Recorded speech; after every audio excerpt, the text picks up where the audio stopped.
পদ্মশ্রী পুরস্কারে ভূষিত দীপা মালিক সাহসের উদাহরণ।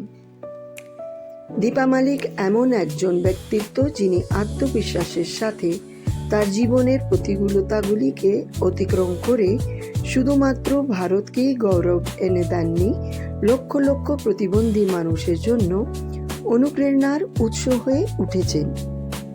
তিনি ভারতের প্রথম মহিলা যিনি প্যারা অলিম্পিক গেমসে পদক জিতে ইতিহাস সৃষ্টি করেছেন।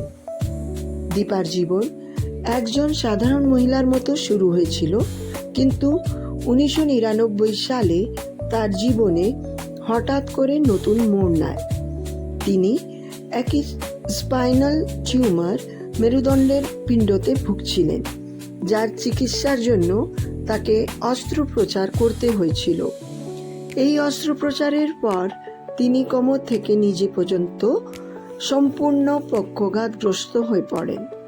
এটি কোনো সাধারণ আঘাত ছিল না, এটি একটি ঘটনা যা তার বিশ্বকে উল্টে দিয়েছিল। কিন্তু উনি হাল ছাড়েননি। হুইল চেয়ারে বসেও তিনি স্বপ্নের ডানা দিয়েছেন।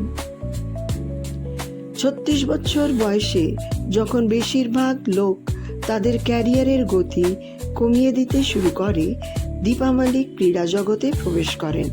তিনি প্যারা অ্যাথলেটিক্সে অংশগ্রহণ শুরু করেন এবং শটপুট, ডিসকাস থ্রো আর জ্যাভলিন থ্রোতে দুর্দান্ত পারফরমেন্স করেন। জাতীয় ও আন্তর্জাতিক পর্যায়ে বেশ কয়েকটি পদক জিতেছিলেন। তার সবচেয়ে ঐতিহাসিক মুহূর্তটি এসেছিল যখন তিনি 2016 রিও প্যারা অলিম্পিক শটপুট F53 বিভাগে রূপো পদক জিতেছিলেন। এই কৃতিত্ব তাকে ভারতের প্রথম মহিলা প্যারাঅলিম্পিয়ানের হিসেবে অলিম্পিক স্তরে পদক বিজেতা বানায়। দীপার কৃতিত্বের ভারত সরকারও প্রশংসা করেছে। তিনি 2012 সালে অর্জুন পুরস্কার, 2017 সালে পদ্মশ্রী এবং 2019 সালে রাজীব গান্ধী খেল রত্নের মতো প্রধান জাতীয় সম্মান পেয়েছিলেন। খেলাধুলার পাশাপাশি সমাজসেবায়ও এগিয়ে রয়েছেন দীপা। তিনি উইলিং হ্যাপিনেস ফাউন্ডেশন প্রতিষ্ঠা করেন, যা প্রতিবন্ধী ব্যক্তিদের খেলাধুলো, প্রেরণামূলক পরামর্শ এবং দক্ষতার উন্নয়নে সাহায্য করে। তিনি বিভিন্ন উপদেষ্টা ভূমিকায় সরকারের সাথে যুক্ত হয়েছেন এবং বর্তমানে ভারতীয় প্যারা অলিম্পিক কমিটির সভাপতি। দীপা মালিকের জীবন আমাদের শেখায় যে শরীরের সীমাবদ্ধতা মনের উড়ান থামাতে পারে না।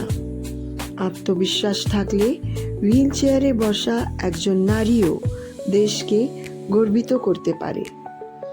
আজও তিনি তরুণদের জন্য, বিশেষ করে প্রতিবন্ধীদের জন্য আশার শিখা, সাহস ও অনুপ্রেরণার জীবন্ত উদাহরণ।